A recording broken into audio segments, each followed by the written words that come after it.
ये साल है 2415 और 400 साल पहले एक खतरनाक वायरस ने अर्थ की 99% पॉपुलेशन को डिस्ट्रॉय कर दिया था।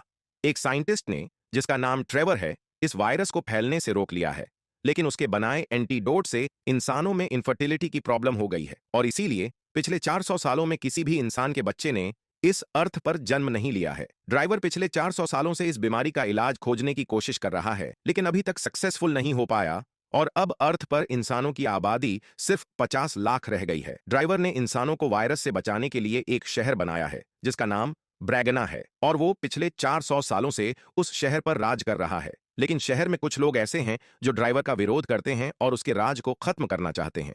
इन लोगों को वो मोनिकन्स कहते हैं। इसके बाद हम यॉन फ्लक्स को देखते हैं और वो भी एक मोनिकन थी। उनके पास टेलीपैथिक टेक्नोलॉजी थी जिसकी हेल्प से वो अपने लीडर से कांटेक्ट किया करती थी। यॉन को ड्राइवर के सर्वेलेंस स्टेशन को डिस्ट्रॉय करने का मिशन दिया जाता है। यॉन की एक बहन भी थी जिसका नाम यूना था। वो उससे बहुत कम मिला करती थी। यूना उसे डिनर पर बुलाती है, लेकिन यॉन उसे बहाना बनाकर आने से मना कर देती है। उस रात यॉन सिक्योरिटी को मारकर उनके सर्विलेंस सेंटर में लगे टेक्नोलॉजी को खराब कर देती है, जिसके अंदर शहर के सभी लोगों की तस्वीरें दिखाई देती थीं। इसके बाद वो अपनी बहन के घर जाती है, लेकिन उसे पता लगता है कि उसे ड्राइवर के लोगों ने मार दिया है क्योंकि उन्हें उसके मोनिकन्स होने का शक था। युआन के अलावा यॉन का कोई नहीं था और अब ड्राइवर के लिए उसके मन में और भी नफरत थी। इसके कुछ समय के बाद मोनिकन्स की लीडर उसे एक मिशन असाइन करती है और इस बार उनके पास ड्राइवर को मारने की पूरी प्लानिंग थी। वो यॉन की बॉडी में उसके हेडक्वार्टर्स का मैप इम्बेड कर देती है। यॉन के साथ उसकी दोस्त सिथेंद्रा भी इस मिशन में शामिल थीं और इस मिशन के लिए उसने अपने पैरों को हटवाकर उनकी जगह हाथ लगवाए थे। इसका मतलब उसके पास पूरे 4 हाथ थे। वो उनके हेडक्वार्टर की ओर बढ़ने लगते हैं, लेकिन उन्हें आगे ना बढ़ने की वार्निंग दी जाती है। जब वो आगे बढ़ने लगती है तो उनका सिक्योरिटी सिस्टम उनके ऊपर जहरीले कांटों से अटैक कर देता है, लेकिन वो दोनों सभी को टैकल करके वहां से भागने लगते हैं। पर कुछ कांट सिथेंद्र को लग जाते हैं, पर उसे कुछ नहीं होता। सिथेंद्र जैसे ही जमीन पर अपने पैर रखती है तो वहां की गार्डन के अंदर नुकीले कांच थे, जिससे वो बुरी तरह से घायल हो जाती है। यॉन भी उनके ऊपर गिरने वाली थी, लेकिन सितेंद्र उसे पीछे खींच लेती है। इसके बाद वो दोनों अलग हो जाते हैं और यॉन उस मैप को फॉलो करने लगती है और अपने रिंग से कुछ स्टोन्स गिराकर आगे बढ़ने लगती है। इसके बाद हम ट्रैवर को देखते हैं, जो मोनिकन्स के बढ़ते हमलों को लेकर मीटिंग कर रहे थे। ड्राइवर का भाई ओरन सभी मोनिकन्स को खत्म करने के लिए कहता है, लेकिन बाकी लोग उसकी बात से सहमत नहीं थे। इससे पहले वो आपस में बहस करते ट्रैवर मीटिंग को खत्म कर देता है। वो इयॉन को अपने बिहेवियर को ठीक करने के लिए कहता है।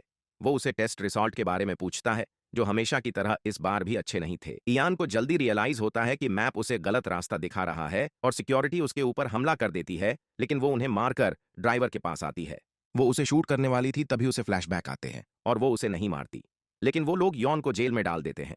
ड्राइवर उसके सामने आता है और उसे कैथरीन नाम से बुलाता है, जैसे वो एक दूसरे को पहले से जानते हो। यॉन को पीने के लिए जो पानी दिया गया था उसमें किसी तरह की दवाई मिलाई गई थी, इसीलिए वो उसका सैंपल अपने पास रख लेती है और जो स्टोन्स उसने रास्ते में फेंके थे वो उन्हें अपनी ओर बुलाती है, जो इकट्ठा होकर एक बॉम्ब की तरह फट जाते हैं और यॉन वहां से भाग जाती है। इसके बाद वो एक आदमी के पास आती है जो पहले कभी उसकी बहन का बॉयफ्रेंड था, लेकिन अब वो ड्राइवर के लिए काम करता है। इयान उसे धोखेबाज कहती है, लेकिन वो उसे समझाता है कि ड्राइवर किसी तरह का इलाज ढूंढ रहा है क्योंकि इस शहर के सभी लोग बीमार हैं और उन्हें इसके बारे में पता भी नहीं। इसके बाद हमें पता चलता है कि ड्राइवर के भाई ऑरन नहीं, यॉन को उसे मारने के लिए अपॉइंट किया था, क्योंकि ऑरन नहीं चाहता था कि ड्राइवर इनफर्टिलिटी का इलाज ढूंढ ले। लेकिन जब वो यॉन का चेहरा देखता है तो ड्राइवर के साथ उसे भी मारने का ऑर्डर देता है, क्योंकि यॉन ड्राइवर की वाइफ थी जो 400 साल पहले मर गई थी। इसके बाद जो दवाई ड्राइवर ने इयन के पानी में मिलाई थी वो उसे पी लेती है और उसके अंदर ड्राइवर का सीक्रेट मैसेज था। वो उसे अपने पास बुलाता है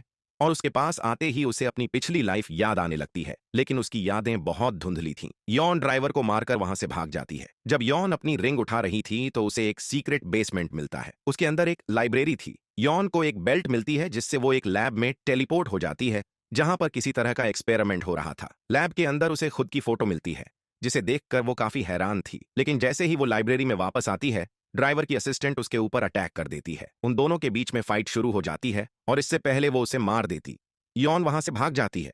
इसके बाद हम देखते हैं कि ड्राइवर अभी भी जिंदा है और वो अपने लोगों को यॉन को जिंदा पकड़ने को कहता है दूसरी तरफ, और इन सभी मेंबर्स को बताता है कि ड्राइवर अब पहले जैसा नहीं रहा। क्नॉइसवो उस मोनिकन्स की हेल्प कर रहा है, इसीलिए वो ड्राइवर को चेयरमैन की कुर्सी से हटाना चाहते थे। यॉन इसके बाद अपने आप से सवाल करने लगती है कि वो कौन है और उसे ये फ्लैशबैक क्यों आ रहे हैं। लेकिन सितेंद्र उसे अपने मिशन पर फोकस करने और ऑर्डर्स को फॉलो करने के लिए कहती हैं। लेकिन इयॉन ड्राइवर की सच्चाई जानना चाहती थी, इसीलिए वो इस मिशन को छोड़ देती है।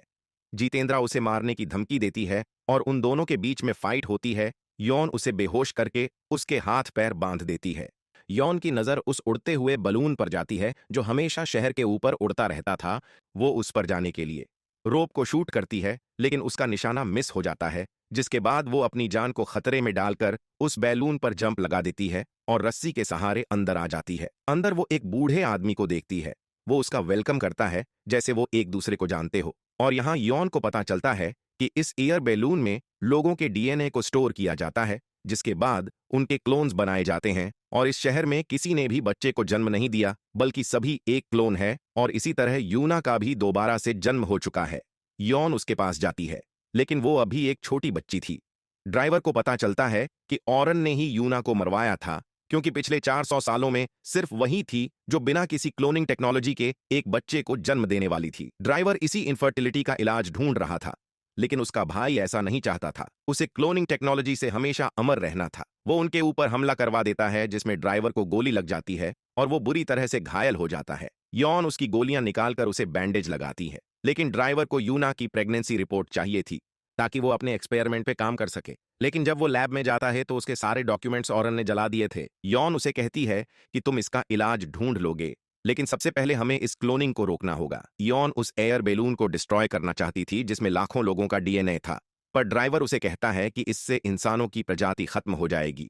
दूसरी तरफ सिथेंद्रा के लोग उनके ऊपर नजर रखे हुए थे ताकि वो ट्रेवर को मार सके। ओरेन उन दोनों को पकड़ लेता है और ट्रेवर की पूछने पर ओरेन उसे बताता है कि यूना अकेली ऐसी नहीं थी जो नेचुरली प्रेग्नेंट हुई थी, बल्कि ऐसे बहुत से इंसान थे, लेकिन उसे इसके बारे में पता न चले, इसीलिए वो इतने सालों से सभी लड़कियों को मारता आ रहा था। ड्राइवर सिथेंड्रा के निशाने पर था। इयॉन उसे देख लेती है और उसे टेलीपैथी के थ्रू कनेक्ट करती है और उसे सारी सच्चाई बताकर उसे मदद मांगती है। क्योंकि वो उसकी दोस्त थी, इसलिए वो ओरेन को शूट कर देती है और इनके लोग उन दोनों के ऊपर गोलियां बरसाने लगते हैं, जिसमें ड्राइवर को एक बार फिर से गोली लग जाती है। और इन सिथेंड्रा को नोटिस कर लेता है और उसे मिसाइल से उड़ा देता है। वो यौन को भी शूट कर देता है और इन इससे पहले अपने भाई को मार देता, यौन उसे शूट करके मार देती है। इसके बाद यौन उस एयर बलून को डिस्ट्रॉय करने जाती है। वो उसके अंदर बॉम्ब्स प्लांट कर रही थी। तभी वो बूढ़ा आदमी दोबारा आता है और यौन को याद आता है कि उसी ने उसके डीएनए को प्रिजर्व करके रखा था ताकि कैथरीन दोबारा से जन्म ले सके। यौन उन्हें शिप से बाहर निकलने को कहती है, लेकिन अब वो और नहीं जीना चाहता था। वो उस शिप में ब्लास्ट कर देती है और वो सीधा जाकर उस दीवार से जा टकराता है जो उनके शहर को चारों तरफ से घिरे हुए थी। शहर के लोगों को बताया गया था कि बाहर की दुनिया बर्बाद हो चुकी है, लेकिन इसके बाद सभी को पता चलता है कि सच्चाई बिल्कुल ही अलग है। नेचर ने खुद को अपने आप ही ठीक कर लिया है और इसके बाद ह्यूमंस की क्लोनिंग पूरी तरह से बंद हो जाती है। इसका मतलब ये था कि उस शहर के लोगों की ये इकलौती जिंदगी थी, क्योंकि इसके बाद अगर वो मरेंगे तो इस अर्थ पर वो दोबारा जन्म नहीं ले पाएंगे। इसी के साथ ये मूवी यहीं पर खत्म हो जाती है। शुक्रिया दोस्तों, अगर आपको ये वीडियो पसंद आई हो तो लाइक जरूर करें और अपनी राय हमें कमेंट्स में बताएं। हमारे चैनल को सब्सक्राइब करना न भूलें ताकि आप ऐसी ही और इंटरेस्टिंग वीडियो मिस न करें। साथ ही बेल आइकन दबाएं ताकि हर नया वीडियो सबसे पहले आप तक पहुंचे। अगले वीडियो में फिर मिलेंगे, तब तक के लिए मूवीज एंजॉय करें, अपना ध्यान रखें और सिने सागा हिंदी के साथ जुड़े रहें। धन्यवाद।